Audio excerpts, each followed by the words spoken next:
What is up, guys? Welcome to the ThinkComputers weekly tech podcast. This is episode 298, and our podcast is brought to you by Amazon. If you go to thinkcomputers.org/Amazon and happen to purchase something, that gets a little kickback and, of course, keeps the podcast ongoing.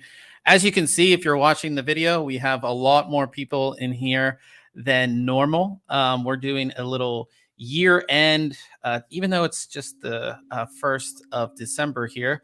We're doing a little year end, sort of year in review of tech, and we wanted to bring our friends on, Jim and Mike from Home Gadget Geeks, and they do a little podcast. I don't know if Jim, if you wanted to tell us a little bit about your podcast and what you guys do. Yeah, Bob, thanks for having us on. Appreciate it. We've had you guys on. It's just great to go, back and forth with you guys. Home Gadget Geeks is just kind of whatever Mike and I feel like talking about on a weekly basis. It's a little bit of, it's like your home gadgets. It's got some computer stuff. You guys definitely are more high end than we are, but we talk about watches and phones, and lately I've been into tools. And so just a great opportunity. Anything that has tech in it that's part of the home, we kind of talk about. HomeGadgetGeeks.com. Yeah, they run the gamut of topics, and I've been a listener for somewhere in the 5 to 10 year range, and I mean they cover everything. So give them a listen when you get a chance. Well, and listen, we want to say thank you for you guys being on our show. You always add value when you come over to Home Gadget Geeks, and it's just a great opportunity to kind of catch up on what's going on. So it's great to be able to return the favor and be on your show. Yeah, we've been on your guys' show, what, 3 times? Yeah, a couple times, I think 3 times. We should probably have you guys on again after CES and kind of get the update on all things CES. So we'll get that planned here before the night's over. Yeah, for sure. Everybody say hi to Ryan. Ryan is here, of course, as well, and Mike. But yeah, so this is going to be a little bit different episode. We're not going to cover as much kind of like what the tech is for this week or anything like that. We're kind of going to do a sort of, like I said, like a year end type thing. But we did want to start with Black Friday. It just was Thanksgiving. And of course, that means Black Friday. And for us tech people, that means tech deals, or hopefully some tech deals. So I want to go through everybody. I don't know if Ryan, if you want to start with, if you picked up anything on Black Friday, if you saw any great deals or anything like that. Yeah, this year I was not, I don't know, a big shopper. You and I had talked a couple times ahead of it, like, oh, I need to look at drives and for some storage. I kept saying for the last couple shows, I need to get a Gen 4 SSD into my rig as opposed to this Gen 3, just get a little more speed out of it. I've been looking at a power supply to get an upgrade, and I totally slept on those. Like, I don't know if I was busy or what the deal was. Maybe I was feeling a little stingy and just didn't want to put out the money, even though there were some awesome deals on everything I was looking at. I just didn't do it. So what I really actually ended up buying, and I'm gonna have to talk a little quieter. No, she's 2 floors up, so I'll be safe. Is I ended up buying the Wise robot vacuum. They had it on sale for $200, usually $329. So I felt like that was a pretty good savings there. Yeah, showing a 40%. Bob, you have this vacuum. You've liked it. I'm a big fan of the Wise products. They make some pretty good products for very affordable prices. I have multiple, Wise cams. I've got their outdoor cam. I have their pan tilt zoom. I had one of their bands. I don't think I have any of their light bulbs yet. I'm sure I will at some point. But I bit the bullet and shelled out the $200. It showed up today. I told my wife, I was like, hey, there's an Amazon box showing up. Don't open it up, because it's like a pair gift for us for Christmas. So that's the only item I ended up buying at a Black Friday price. Yeah, I've had this since it came out. It was like an impulse buy because I'm a very lazy cleaner, and I like a robot to clean my floors. And the big difference with this one compared to a lot of them is if you guys can see this, the little hump that's kind of right there, little circular thing, that's actually the LiDAR, and that's how it detects your room and maps your room. A lot of them won't have this, and the ones that do are typically much more expensive. So the Wise one was one of the more affordable ones that had that LiDAR. That's why I picked it up. But I think, Ryan, you'll definitely enjoy. You just set it. I do it every Saturday. It just comes and cleans all my floors. And yeah, I don't have to run the sweeper anymore. So the only thing I'm worried about are those Lego pieces and all the little tiny toys that my kids leave out. So I know we're gonna have to do a little bit of that pre-clean, but I've just got it in my head that I'm like, okay, you know what? They're gonna end up in the container for this thing. If something goes missing, like, we can find it in there. It's not that big of a deal. Thankfully, most of the Legos don't end up in the living room and on the floor that we're going to utilize this in. So I'm feeling pretty good about this. Yeah. Mike, what did you pick up anything good? I did. I don't know if I got any good deals though, because it was all just very random stuff that I needed, and I picked that day. I'm like, I don't know if this is on sale, but I grabbed it. I was getting a lot of stuff to upgrade my Unraid server, and then also just for the server rack in general. Probably the favorite thing I got is I didn't even know this existed. I actually just did an Amazon search. I'm like, I wonder if this exists. It's from StarTech, and it is a VESA mount for your monitor, but it goes in your rack. So it goes in the studs. You can flip it either way, but this one was a really affordable one at $38. It's just like a metal bracket, and it's great. So I'm able to mount my monitor. It's not on a swivel arm or anything, but I didn't need that. Where my rack is, it's fully accessible. So got the monitor up on an official mount in the rack, and then a lot of other kind of accessories for that, SATA cords, and I got a SATA expansion card for the Unraid machine. Again, not sure if I got any deals on any of that, but yeah, the VESA mount for the monitor makes a huge difference on that rack mount.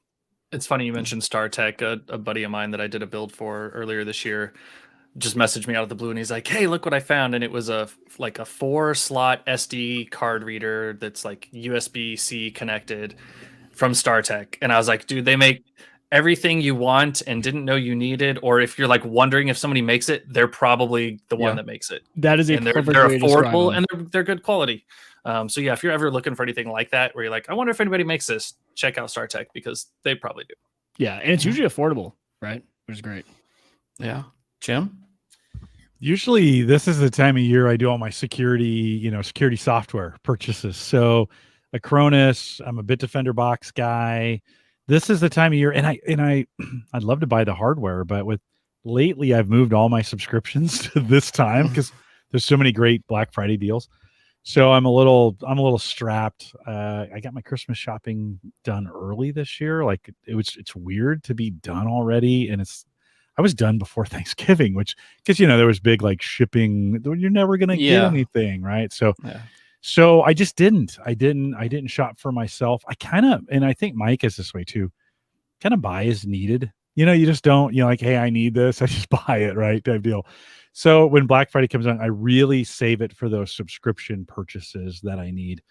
Like I said, I have a Bitdefender box. So for $99 a year, I usually get that for about $60 if I can find the right deal. And then Acronis is always running 60% deals. They're kind of my backup solution. So those are the two. And then kind of been like, this is kind of Home Gadget Geek stuff. I kind of been doing a bunch of outside projects. And so I bought a battery chainsaw, which is kind of cool. Like, guys, batteries are in everything now. Yeah. Like, I mean, you can get anything with a battery in it, right? So a new drill, you're showing the new chainsaw that I got. Like, I'm not going to go out and cut down a forest, but like I need a chainsaw to work for about 30 minutes while I cut up some logs to throw into this new fire pit that I made, right? This is the perfect chainsaw for it. It's been a great little gadget. What The battery, it's a 20 volt. Okay. Yeah, 20 volt, 6.5, whatever Nice. that designation is. I want to say milliamp hours, but I know I never get the right thing when I say that, but 6.5. I get about 2 wheelbarrows full.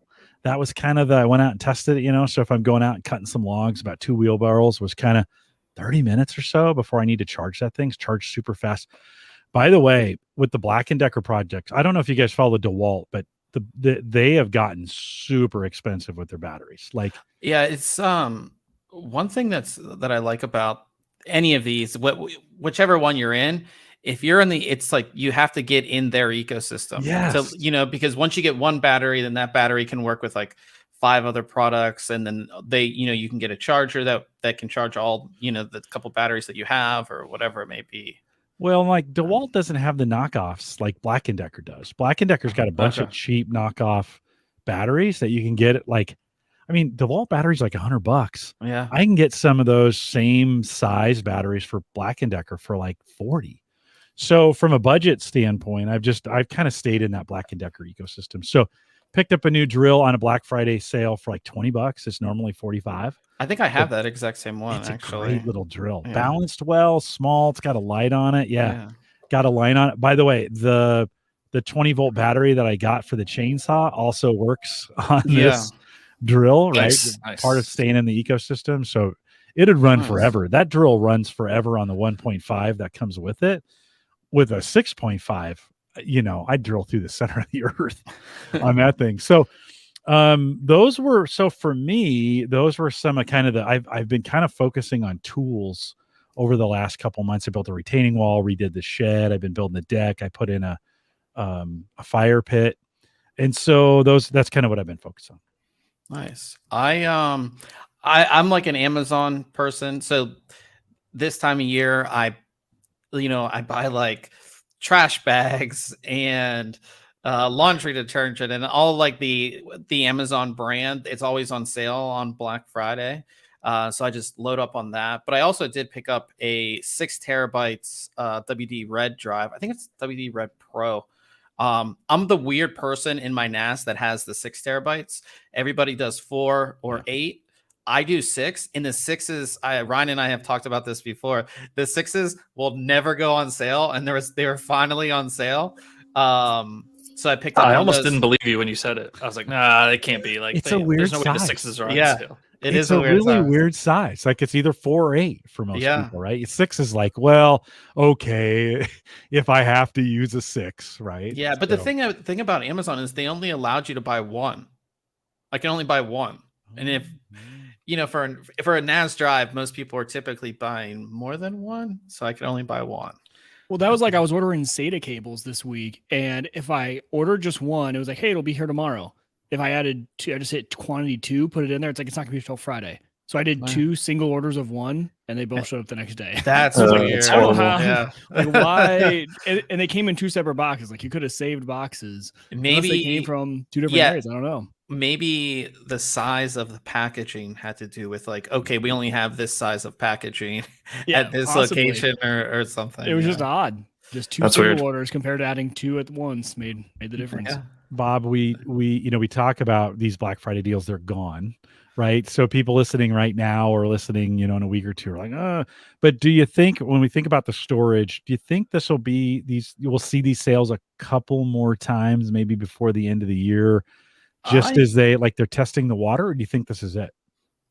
I think on the like NAS drives and the, those I think will be done. Those don't go on sale very often because if you need it, you're going to have to get it. It's not something we've seen, and they're still on sale today. A lot of like the Samsung M.2 NVMe drives, those are still on sale right now. They've been on sale before, like the whole Black Friday week or Thanksgiving week, they were on sale, and they're still on sale now. I think that you're going to see a lot of very fast PC storage continue to be on sale until the end of the year.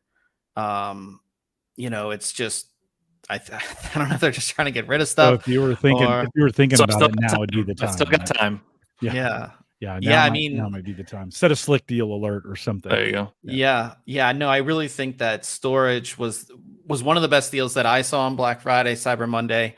PC storage, especially newer NVMe, even Gen 4 NVMe drives were, $40 off and stuff like that. So really good deals that I saw. Did you guys go out on Black Friday at all? Yeah, Nope, I don't. I was in. I take Yeah. that back. I was out of town and actually, no, that was on Saturday. So never mind. No, I didn't. I went to the Husker game on Friday, drove back, and the outlet malls are on my path back. I have to cut through, and it was insanity. I have never seen traffic like that. And it was terrible because from Lincoln to Omaha is where all the traffic comes. So we had everyone coming back from the game and colliding with this outlet mall. It was that alone took 45 minutes, and it usually takes 45 minutes to get to Lincoln. So it was not fun. I'm like, I am so glad. I was with my wife. I said, I'm so glad we didn't go shopping today. The Husker game wasn't much better, but it was still at least not shopping. And I feel that all the sales were all weekend. So typically you would see like a Black Friday sale strictly for Black Friday, and then you would see a Cyber Monday deal. Whereas like on Amazon, at least on Amazon, in Best Buy and some other places, their deals went all weekend long. It wasn't just a Black Friday or Cyber Monday. It was like all weekend. So if you thought about it on Friday, you basically had till Monday to decide if you wanted to get it or not. So, but isn't Black Friday and Cyber Monday the same thing now? Like, yeah, I got a feel like it thousand. is, yeah, for sure. On Thursday and Friday, I got 1,000 emails, like from, hey, Black Friday, Black Friday, Black Friday, and then Saturday, it was like, oh, if you missed it, we're holding it over, and then Sunday, it was like, get ready for Cyber Monday. I mean, it was literally the same thing. I mean, I just didn't see that much of a difference. Back in the days when we went out in person more, I think that made a big difference in retail, but retail's been decimated by COVID. And so it's just I think today, most of the retail outlets have gone online. Why? I mean, we have a Best Buy. It's not very far from me. And I think the first thing is to go online, see if it's there, and then figure out, can they ship it to me? Yeah. In some way. So I just kind of think the whole weekend, and guys, Black Friday started in some stores like in July, they're like Black Friday. So I don't know. There is a sense that I think for some of the subscription services and some of those kinds of things, you get those really good deals. Hardware seems to be different in some ways. I mean, there were some good deals, but I think you'll be able to get them all the way up till Christmas. Retailers are not going to miss this opportunity between now and Christmas. So if you feel like you missed Black Friday, just keep watching, because I think it's still going to be there. Yeah. Well, I think we're going to talk about this a little later on, but some of it may have to do with they're going to keep those sales and prices going because they may be waiting on shipments that they've placed early in the year or in the summer, right? And so now they're going to end up with all this inventory that they've purchased, and now they've got to clear it out to make room for next year's stuff, right? So yeah, I think we'll continue to see deals as that equipment and gear and everything keeps showing up. Yeah, talking about deals, Old Man is in the chat, one of our regulars. He said that he saw some great deals on 4 terabyte WD Reds. Newegg has a 4 terabyte WD Blue for $69 right now. So yeah, storage, like I said, storage is kind of the big thing that I saw as far as sales, and I think that will continue through the new year.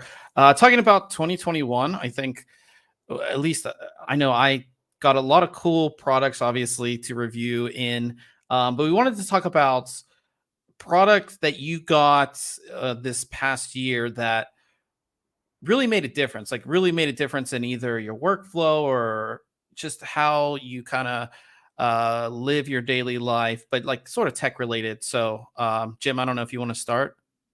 Yeah, if you've listened to Home Gadget Geeks at all, the Mac purchase was a big deal back in the spring, and it literally, I mean, it has changed the way I kind of think about Apple computers and the way it fits into into my studio setup here. I mean, it is surrounded by Windows boxes, so it's not like I've gone all the way Mac. The goal was to get it so I didn't know the difference. Like I could go seamlessly between Mac and Windows and not really even care, just using what was best for what I needed, using the operating system that got the job done.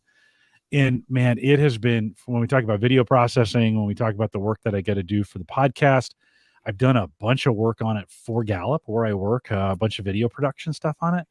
it is just that Mac Mini. So it's an M1 Mac Mini. It's just awesome. And then I paired it with, and I know you got a giant curved monitor, Bob, Yeah. but I paired it with kind of a budget 24 or a 34 inch, a 1080p ultra wide, kind of the very bottom of the ultra wide market. I think it was 199 or 250 or something like that. But having that much real estate for the Mac has been great. So that has been, I think for me, that's been the number one. It's funny as I started thinking through that. I was kind of like, and Mike, you've gone through this with me a little. I mean, have you seen any from your side, from the other side with me? Has that changed anything from the way we podcast, or have you seen that change anything? Seen the Mac change anything for you? Yeah.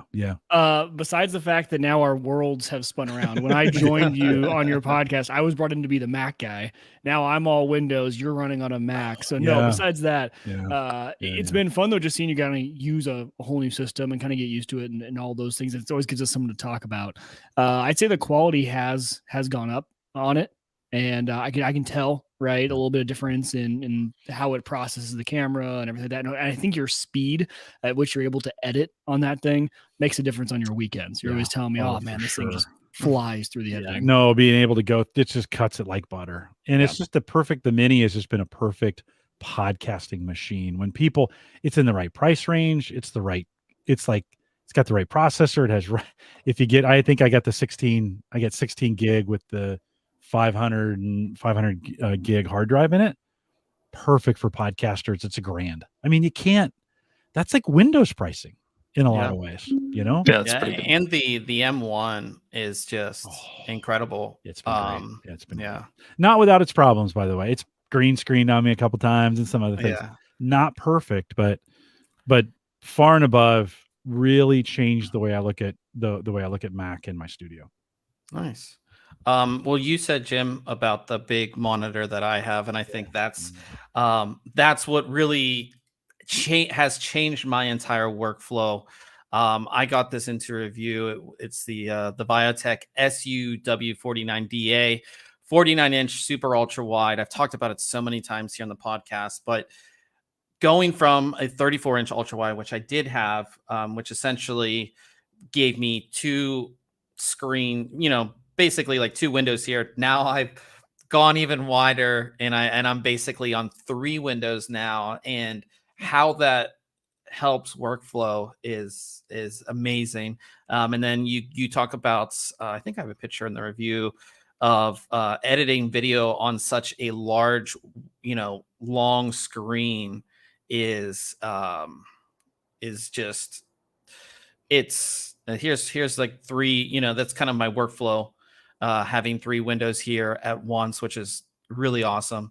And then obviously, gaming.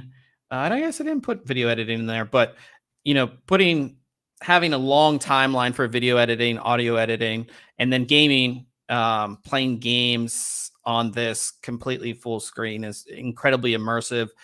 Racing games, big open world games is amazing on this. But just for workflow, because that's typical. I mean, that's mainly what I use this big monitor for.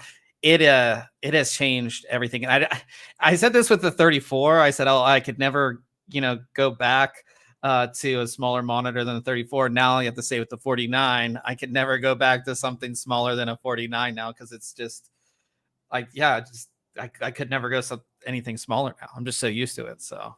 Yeah, you traveled a little bit recently, and you had to use a smaller screen, and you were like, "Oh my gosh, I can't wait to get back to that 49-inch monitor." It was like the first couple of days, and it was just a normal 1080p 14-inch laptop screen, but it was the first day I was like, "What am I doing on this thing?"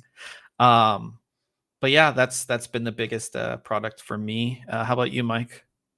For me, it's been peripherals. So I can't remember if it was the beginning of this year or late last year, but the Go XLR Mini has really been just a game changer. Nice. I don't think you need to be a streamer to just realize the benefits of that Go XLR. Having all of your digital ins and outs on faders. There's just something about that, right? Like when I'm gaming, especially, I think any gamer could really benefit from it. And you're always talking on Discord to your friends, and your friends are really loud, the game's really quiet. Well, those are all just on faders. You can do whatever you want with them. And it's just, you don't have to go into settings. You're not relying on a lot of software clicking. You don't have to click out of the game to do it. Just right within an arm's reach, the mute buttons, all of that. That really changed the game for me on a lot of things. Podcasting, gaming. I use it all the time when I'm just, because it's my regular audio interface. And a little hack, if you guys have one of these, what I do is I actually take the headphone out and I go into one of those kind of powered 4-port audio, headphone amplifiers, I think is what they're called, where it's almost splits it out.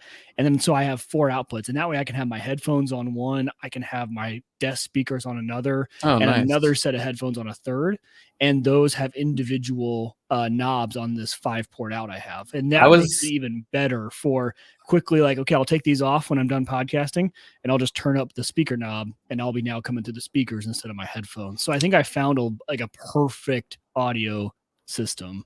I'm surprised you were able to find one of these. I think right about like 2 months into COVID, this one, because Ryan and I were both looking at getting these, and they were sold out everywhere. And then they're just gone.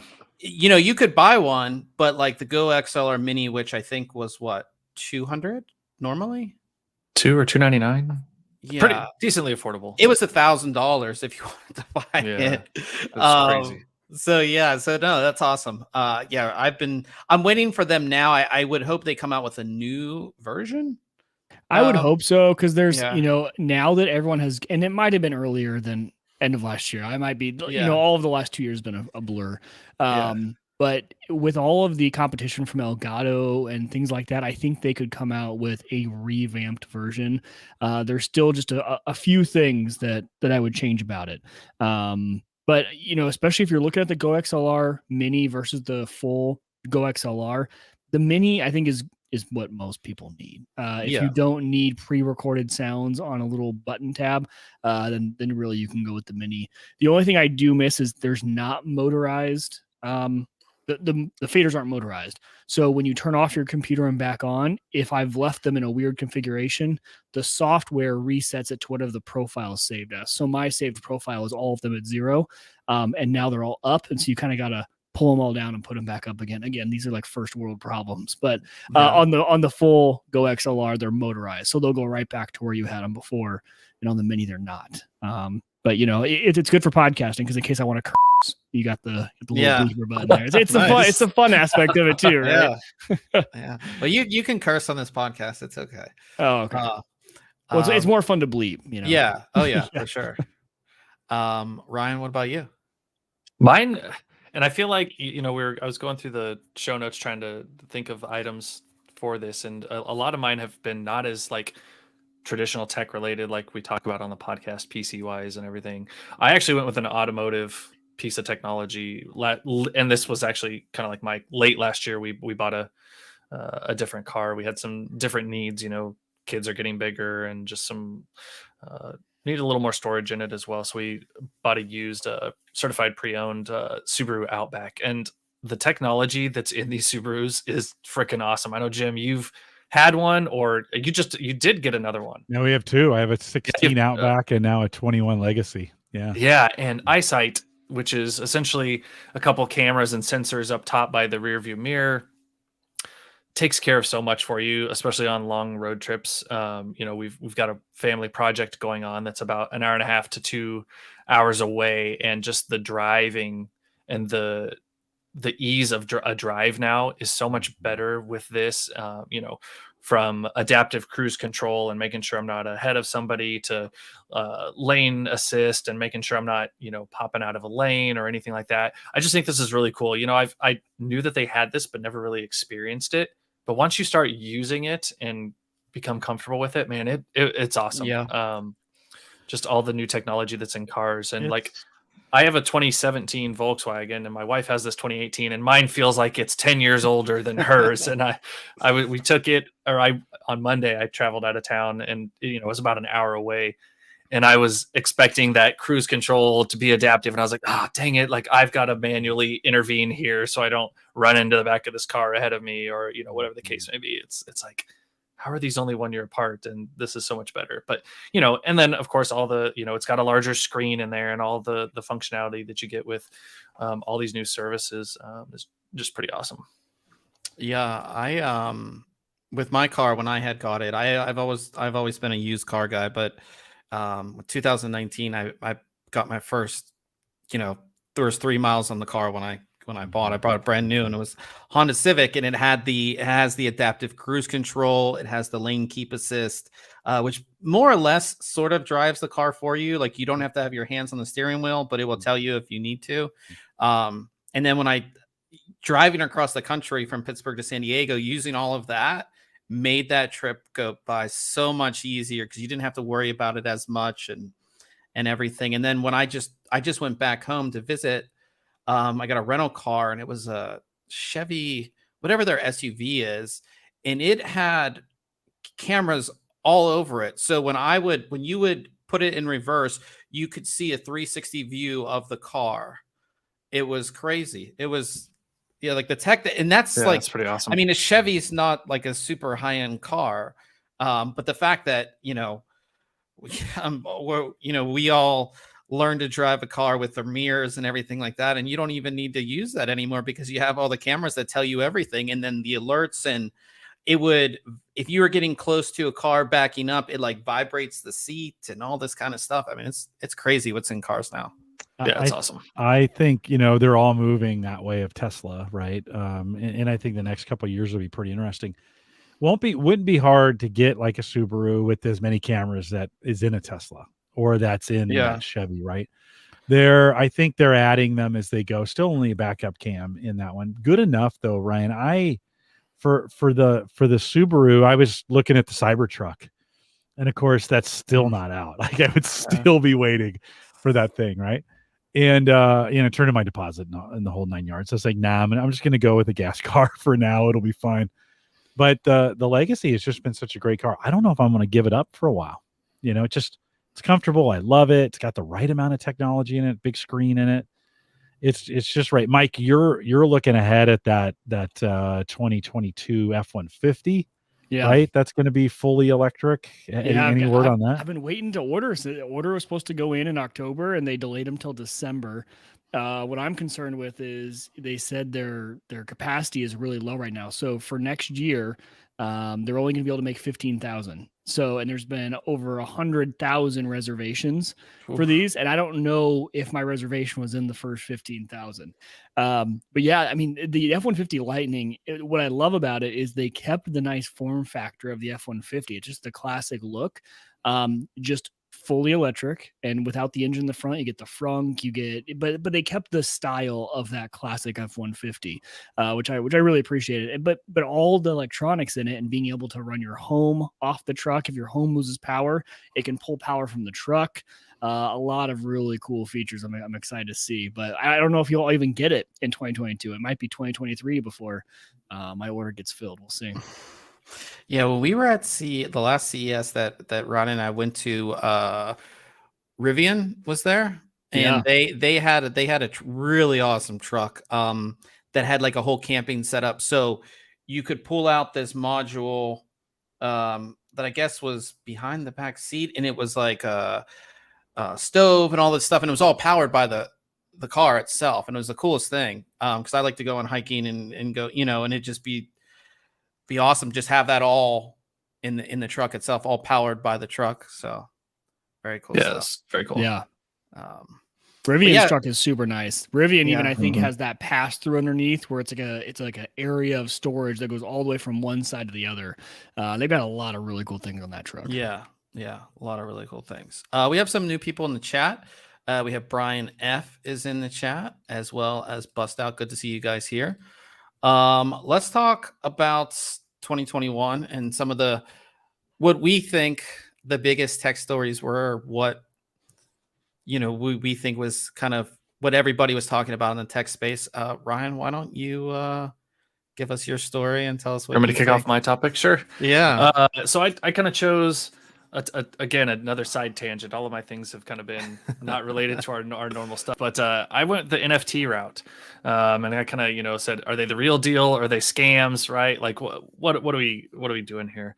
And in the beginning, and these didn't just necessarily come out in 2021. Obviously, the NFTs have been around longer than that, but I feel like this year was really the year where they started making mainstream. And and as Jim has written, NFTs are fake.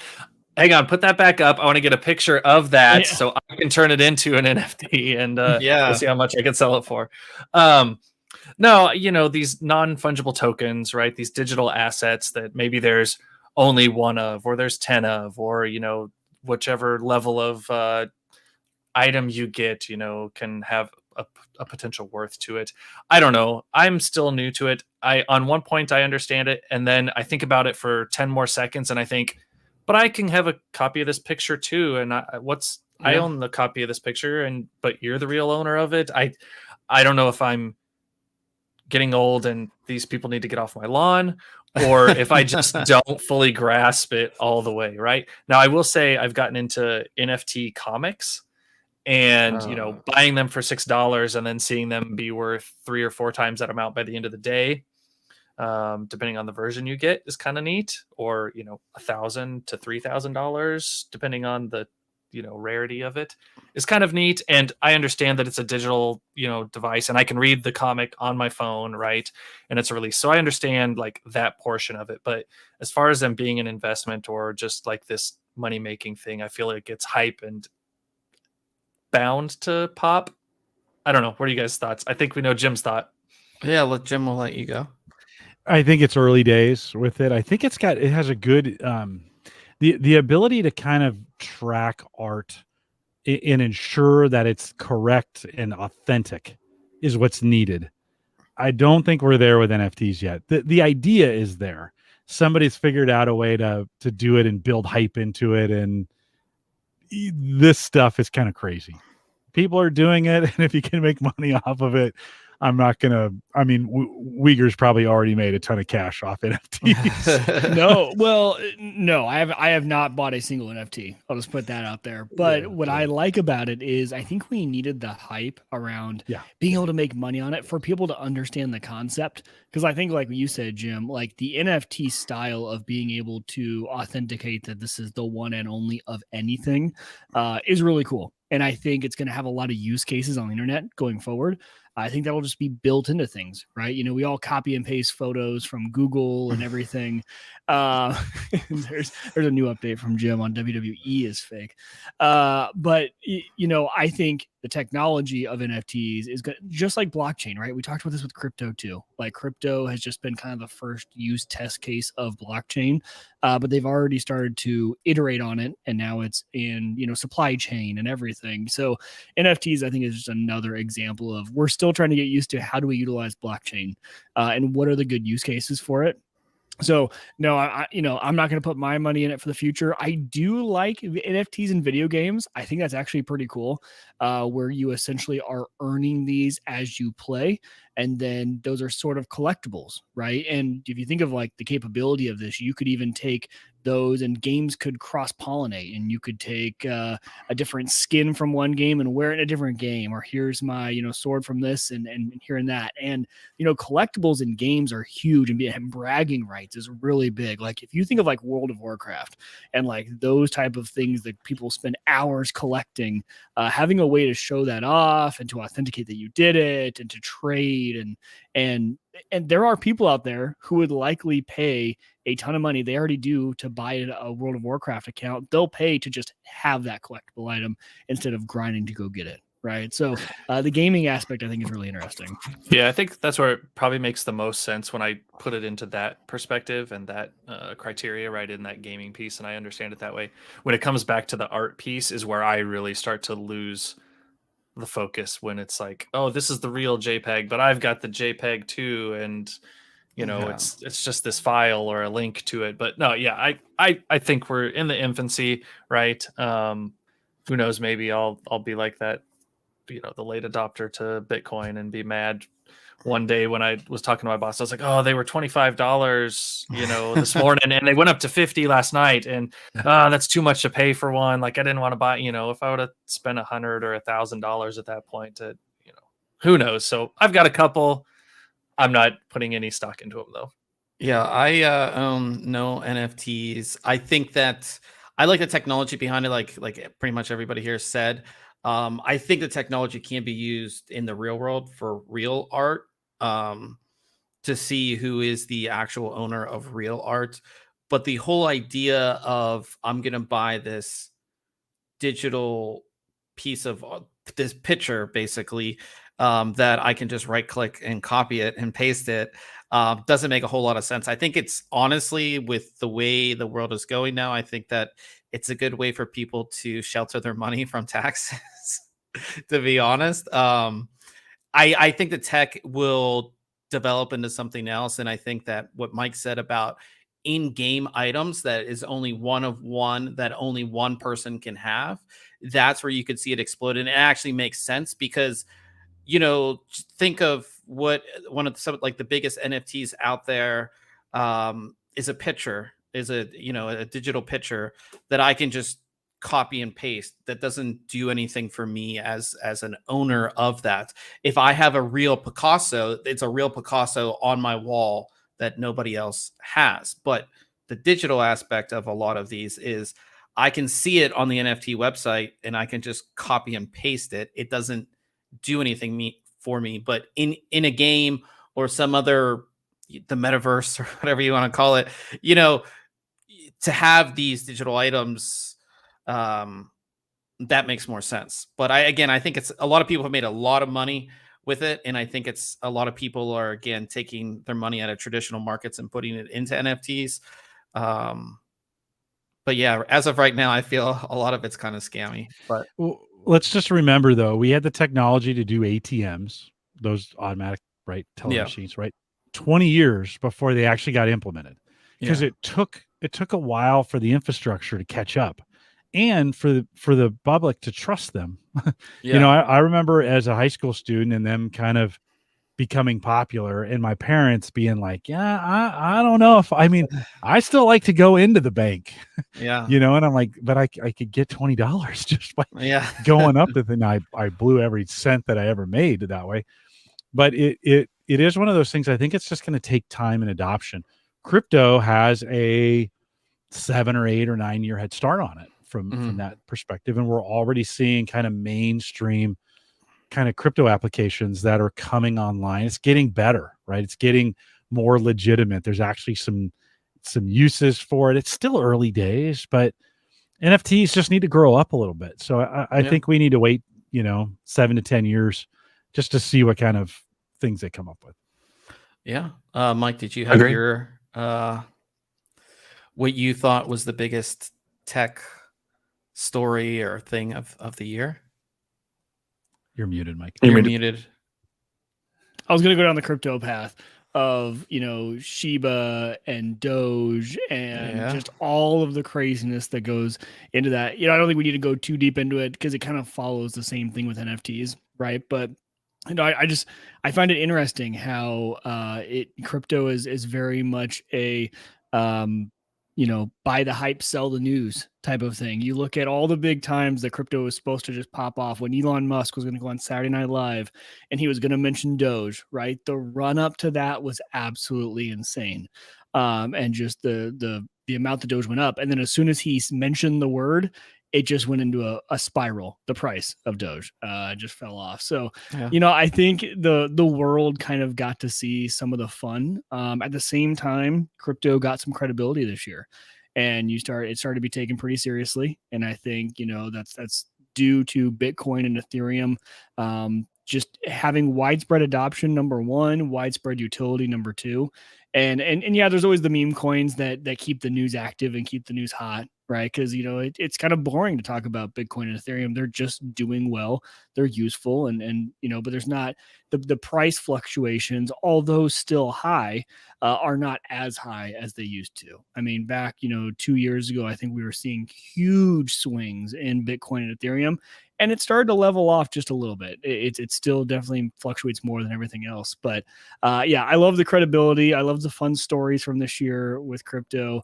You tack on NFTs to that, and it was just a fun year to kind of follow the news. And again, you see a lot of people, for some reason, this was the year I had a lot of, non-techies, quote unquote, or people who had never mentioned it, ask me about crypto. Like, hey, you know stuff about crypto, right? I actually work at a financial wealth advisor firm, and they're like, okay, we need to have a plan for this. I was like, okay, when they say that, you know it's gotten mainstream enough when the firms are starting to be like, we need a solution for crypto. Yeah.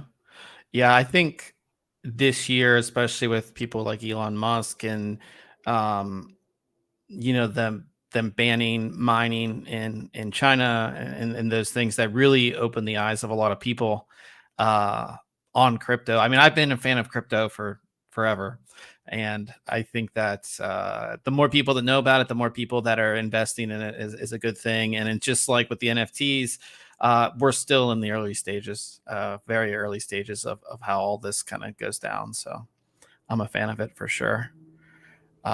Jim, did you have you had a couple of stories? I had a couple. Let me go with the 5G story, because I think early last year there was lots of questions of whether this 5G rollout was even going to work in a lot of cities. Would it be, would we get the speeds that we thought we would? Would we, would it have the coverage that we thought? Because it struggles on coverage. And I think we get to the end of 2021, and that's not even a question anymore. No one's even talking about 5G. I mean, within 6 months, if we go from the beginning of the year till maybe June or July, just not even an issue. So it's funny how fast that got adopted, and how quickly it's proliferated into, I can now get a 5G modem from T-Mobile for my house and get internet service that way. And I'm thinking about it because Cox has been down 3 times in the last 2 months.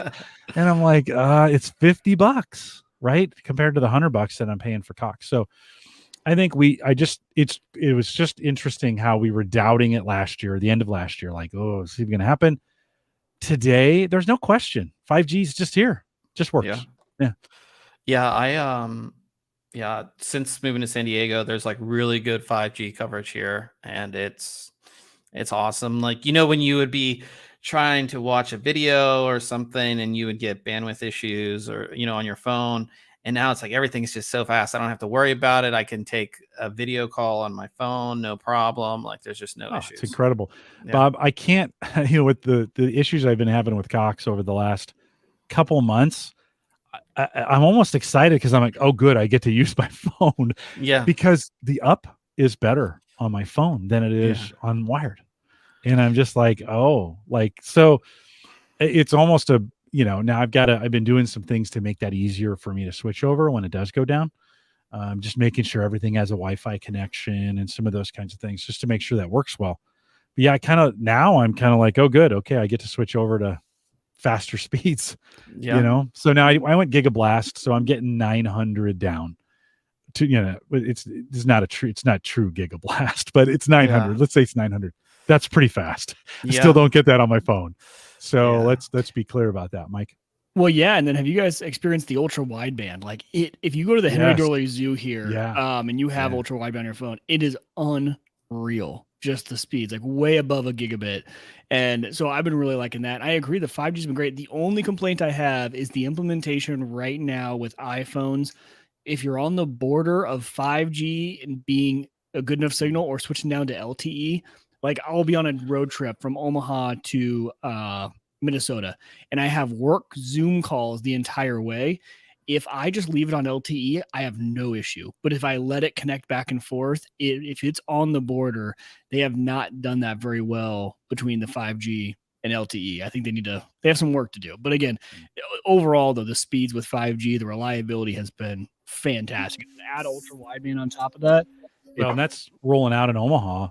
I mean, you wouldn't think Omaha we'd get it that fast. It's here already. I'm getting those speeds here in Bellevue. So it's crazy. Yeah, it's great. And here I am with my LTE phone. Oh, Ryan, so sorry, so sorry. We'll get there one day. In the chat, Bust Out asked, "How's San Diego with Comic-Con?" I didn't go to Comic-Con. My friend Jack did. It seemed like a good time.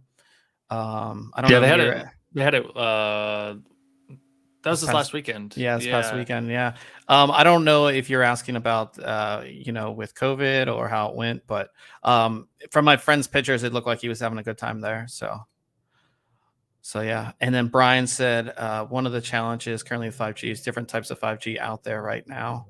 I don't know enough about the 5G. I'm not like a big mobile guy. So I don't know, Jim, if you can talk about the different. I can't. I'm not as well versed. I just know, when we think about Verizon versus AT&T versus T-Mobile, all U.S. companies at this point. So we're kind of focusing here on the U.S. For Sprint, it was actually really, really helpful to merge with T-Mobile for 5G. They could just not get out of their own way when it came to those kinds of upgrades. Sprint was awful at those kinds of upgrades. T-Mobile has done a better job. Like they seem to be doing. It's wider distribution. It's better. I think when we think about the different versions of it, it really depends on your carrier and what they're doing and their towers and the way they've rolled it out. Listen, I haven't had anybody complain about it in Omaha. Like I can't remember the last time I heard somebody say I can't get service or it's too slow, right? Type deal here in Omaha. We're a small market, so I can't imagine what's going on in some of the bigger markets. I would hope some of the bigger markets are also seeing some of those same kind of speeds, or maybe Mike, maybe just we people, that we finally people should realize Omaha is the center of the universe. It just is. It is, truly is. Yeah. I would, for me, I think the biggest story, at least in our space, me and Ryan and ThinkComputers is, and you do see this kind of go over into everything else, more mainstream stuff, cars, consoles, things like that, is just the global chip shortage that's gone on this past year because of COVID and just because the demand for everything. We saw everybody go from working in offices where they already had computers, and then they had to go home, and then orders for computers and computer parts and everything went crazy. And now when we have all these CPU launches, availability of laptops, all that stuff, just this global chip shortage has made things really hard. Especially the biggest thing, at least for us, is on the GPU side. All my friends want to build new computers, and I say find a graphics card before you buy anything else, because you can't find them, and if you can find them, they're way overpriced because of demand. And we saw the global chip shortage with cars too. I mean, the price of cars is crazy. It's because nobody has the chips that go in the cars. You have everything else, but you're waiting on the chips. And just like Mike said about orders, I was at a Honda dealership, and they said their next 3 months of cars coming in are already spoken for. And this is a very big dealership here too. So you just see it kind of go into everything, and people don't realize that there's chips in basically everything that you have these days, whether it's a refrigerator, if it's a car. There's just the global chip shortage kind of made it really hard to get a lot of stuff, or you'd be waiting. You couldn't get it the day it came out. Bob, it kind of influenced me to buy that 2021 Legacy back in the spring. We were seeing this run up to used car prices. And I'm like, this is kind of weird, where all of a sudden they started rising. And I just thought, you know what? I'd been thinking about buying a new car all through COVID, all through 2020. And I just kind of waited. Who knew where things were going to go? And I was like, I'm gonna go to the lot and buy one that's already built that I can just drive off. And I walked on the lot and I looked around and I said, I'll take that one. And he goes, what do you mean? I'm like, I'll buy that one. He goes, don't you want to drive it? I'm like, nope. Like, I've thought about this. I have these. I want to get this one. And we haggled for a few minutes on price, and that was about it. But I knew I wanted to get something done and locked in, because to Mike was talking about trying to get this F-150. Mike, I am sure that's delayed due to chip shortages, right? Oh, it has to be, right? Well, it's weird. They haven't delayed the first release. They still say spring. they just keep delaying orders. It was supposed to be October, then November. So no one has put in an official order yet. We're still working on reservations on the F-150 Lightning. And I think what a lot of people don't realize is computer chips are made in fabs, and there's only so many fabs in the world. And these fabs they already have orders through the next couple years. And Intel, Samsung, TSMC are putting new fabs online, but they're not going to be online for 2-3 years. And with this massive demand, it's just they can't produce as much, and they can't take new orders at the current fabs because they already have orders throughout the next couple of years. So it's a bad situation, especially when the demand for everything is so high. So it's I think it's gonna be interesting. I think, like, again, my lease is coming up this in 2022, and I'm just like, man, just the price of cars is so much higher than when I got my car. So, well, whenever we see this kind of demand, we also see an overproduction on the backside of it. So, now we may have to wait a couple years for that, but that may be one of those things. If you can repurpose, reuse, stretch out the use of something, get a couple more years out of it, we may be back in, we're 2025, about the time Windows 10 stops being supported. Really, we may be in a glut, and we may see PC prices and we may see GPU prices plummet, just as now they're reacting, because there's so much money in it, right? There's so much money in making them now. There may be an overproduction of them in those years. So if you can hold on, if you're like me and you hold on to things till they're nearly dust, that may actually play into my favor for the first time ever. I'm right there with you. Yeah. Whole closet full of old gear. Yeah. You never know when I might need it. Yeah, no, I think, like I said, I just hope that things, this next couple years, I hope that people are able to get things. That's a sad thing. You see somebody wanting to get into computers, or they saved up enough money to buy that new PlayStation 5 or Xbox or any new piece of tech, and they just can't get it. And you feel bad because they might overpay for something that they really shouldn't just to get it. And it's just kind of, but if I was building my first PC, it would kind of just put a bad taste in my mouth for that. So listen, tech people, stop overpaying for things. Like, every time you do that, you're giving into the system, right? These bots that buy these things and then they keep them and they overcharge for them on eBay. Stop. Listen, I know you think you have to have the latest Xbox. You do, but like, stop giving into this. Stop going to eBay and buying it and paying extra for it. And because it's a twofold problem. Yeah, we have shortages, but we also have folks who are buying these things and then charging more for them. If you don't buy them, the prices will go down. So stop buying them. Yeah, I would definitely agree with that. We did want to talk about, Ryan and I wanted to talk about, obviously we review a lot of computer hardware over the past year, and I want to talk about our favorite product. For me, it's this keyboard that's right in front of me. This is the Iqnex A80. Even though the monitor I talked about has like probably made the biggest difference in my workflow, I just think from a product perspective, this keyboard is unlike all the other gaming keyboards that we reviewed over the past year, and it's just completely different. The biggest thing, if you look at it, just the color of the keyboard. Not a lot of keyboards have a really unique colorway, and this one does. The slate blue with the white and the yellow just looks absolutely amazing. Every time I come in this office, I just look at this keyboard sitting on my desk and I'm like, this thing's really cool. The second really cool thing about this is just the actual design of the keyboard itself. It has this sort of elevated row that makes the function keys kind of more in front of you, and it takes a little bit to get used to, but once you do, it's really cool. It's a solid keyboard too. Of course, mechanical keyboard, PBT keycaps. It's just an excellent piece of hardware. And I never thought that my old favorite keyboard, I never thought I would replace it. I actually ended up getting two of them. And with this, I completely replaced it. I got rid of the number pad that was on my other keyboard. Like, this thing is just one of my favorite pieces of tech from this year. So if you're looking for a new keyboard, this keyboard is definitely worth it. I think it's like a little over $200 if you get the wireless version and all of that, but I think it's well worth it.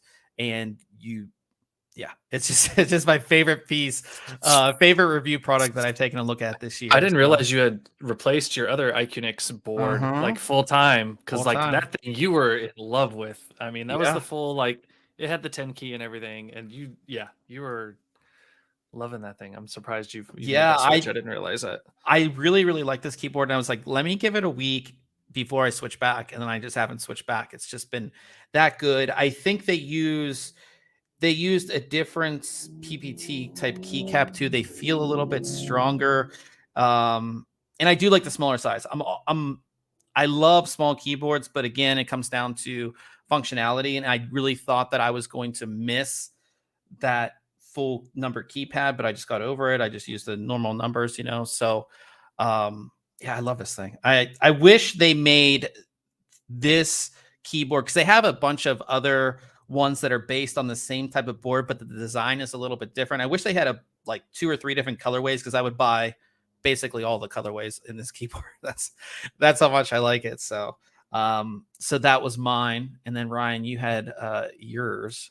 Yeah, I'm kind of the same way. You're like, oh, I've got this mouse that I've used for a long time, and I'm going to use this new one. I'm obviously reviewing it for a while, and I'm going to use it for that, and then I'll switch back out to this other thing that I really like. And this has taken the place of the one that I thought I would never give up, and that's the Hyperx Pulsefire Haste gaming mouse. This is kind of on that trend of lightweight gaming mice. I'm trying to remember off the top of my head. Let me pull it up here in my browser as well, what the actual weight was. 59 grams, 80 with the cable. So like 59 on the mouse itself.